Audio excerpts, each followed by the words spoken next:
It ain't just a nickname, X-Ray told Mr. Pendanski. He tapped the rim of his glasses.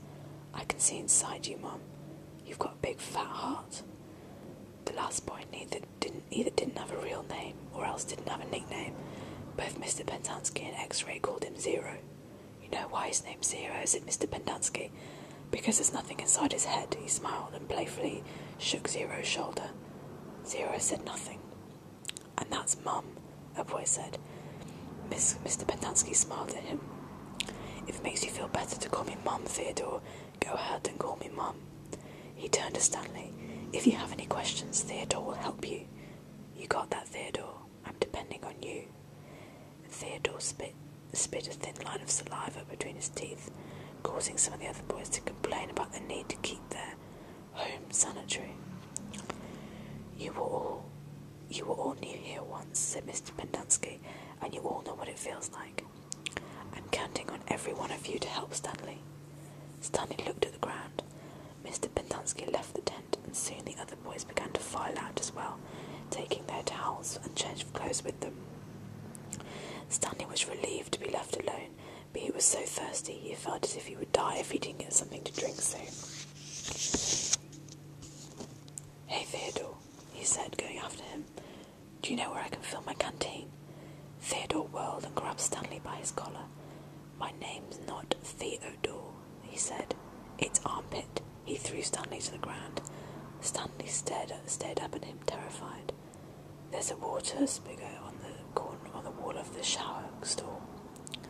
Thanks, Armpit, said Stanley. As he watched the boy turn and walk away, he couldn't for the life of him figure out why anyone would want to be called Armpit. In a way, it made him feel slightly better about having to sleep in a cot that had been used by somebody named Bathbag. Maybe it was a term of respect.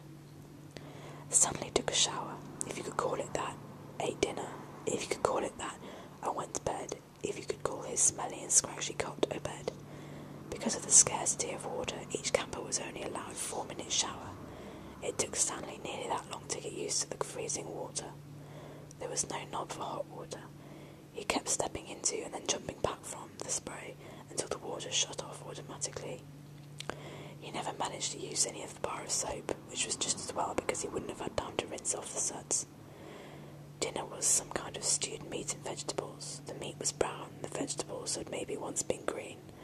Everything tasted pretty much the same. He ate it all and used his slice of white bread to mop up the juice. Stanley had never been one to leave food on his plate, no matter how it tasted. What did you do? asked one of the campers. At first, Stanley didn't know what he meant. They sent you here for a reason. Oh, he realised. I stole a pair of sneakers. The other boys thought that was funny. Stanley wasn't sure why. Maybe it was because their crimes were a lot worse than stealing shoes. From a store? Or were they on someone's feet? Asked Squid. Neither. Stanley answered. They belonged to Clive Livingston. Nobody believed him. Sweet feet, said X-Ray. Yeah, right. No way, said Squid.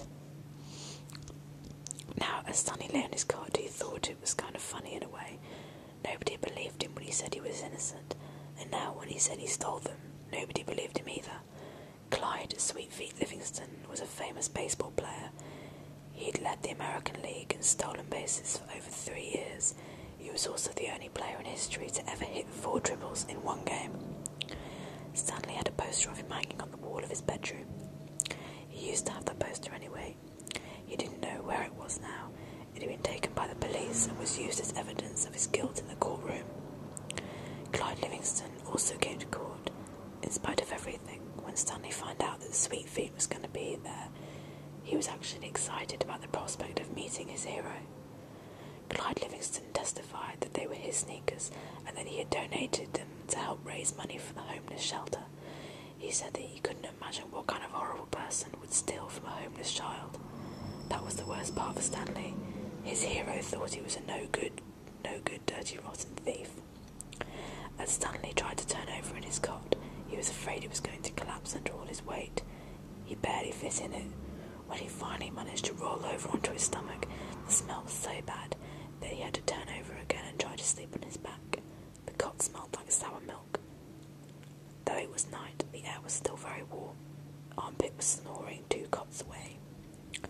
Back at school, a bully named Derek Doone used to torment Stanley. Teachers never took Stanley's complaints seriously because Derek was so much smaller than Stanley. Some teachers even seemed to find it funny that a little kid like Derek could pick on someone as big as Stanley. On the day Stanley was arrested, Derek had taken Stanley's notebook and, after a long game of come and get it, finally dropped it in the toilet in the boys' restroom. By the time Stanley had retrieved it, he had missed his bus and had to walk home. It was while he was walking home, carrying his wet notebook, with the prospect of having to copy the ruined pages, that the sneakers fell from the sky. I was walking home, and the sneakers fell from the sky, he had told the judge. One hit me on the head. It had hurt too. They hadn't exactly fallen from the sky. He just walked out from under a freeway overpass when the shoe hit him on the head. Stanley took it as some kind of sign. His father had been trying to figure out a way of recycling old sneakers, and suddenly a pair of old sneakers fell on top of him, seemingly out of nowhere like a gift from God. Naturally, he had no way of knowing they belonged to Clyde Livingston. In fact, the shoes were anything but sweet. Whoever had worn them had a bad case of foot odour. Stanley couldn't help but think there was something special about the shoes, that they would somehow provide the key to his father's invention. It was too much of a coincidence to be mere accident. Stanley had felt like he was holding Destiny's shoes. He ran. Thinking back now, he wasn't sure why he ran. Maybe he was in a hurry to bring the shoes to his father, or maybe he was trying to run away from his miserable and humiliating day at school. A patrol car pulled up alongside him. A policeman asked him why he was running. Then he took the shoes and made a call on his radio. Shortly thereafter, Stanley was arrested. It turned out the sneakers had been stolen from a display at a homeless shelter. That evening, rich people were going to come to the shelter and pay $100 to eat the food that the poor people ate every day for free. Clyde Livingston, who had once lived in that shelter when he was younger, was going to speak and sign autographs. His shoes would be auctioned, and it was expected that they would sell for over $5,000. All the money would go to help the homeless.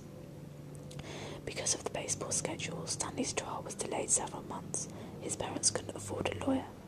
"You don't need a lawyer," his mother had said. "Just tell them the truth." Stanley told the truth, but perhaps it would have been better if he'd lied a little. He could have said he found the shoes in the street. No one believed they fell from the sky. It wasn't destiny, he realised. It was his no-good, dirty, rotten, pig-stealing great-great-grandfather. The judge called Stanley's crime despicable. The shoes were valued for over $5,000. It was money that would provide food and shelter for the homeless, and you stole that from them, just so you could have a souvenir. The judge said there was an opening at Camp Green Lake, and he suggested the discipline of the camp might improve Stanley's character. It was either that or jail. Stanley's parents asked if they could have some time to find out more about Camp Green Lake, but the judge advised them to make a quick decision. Vacancies don't last long at Camp Green Lake. Okay guys, so that's another couple of chapters. Sorry I didn't do an intro to this video. I kind of just wanted to carry on because the last video ended kind of abruptly in the middle of a chapter.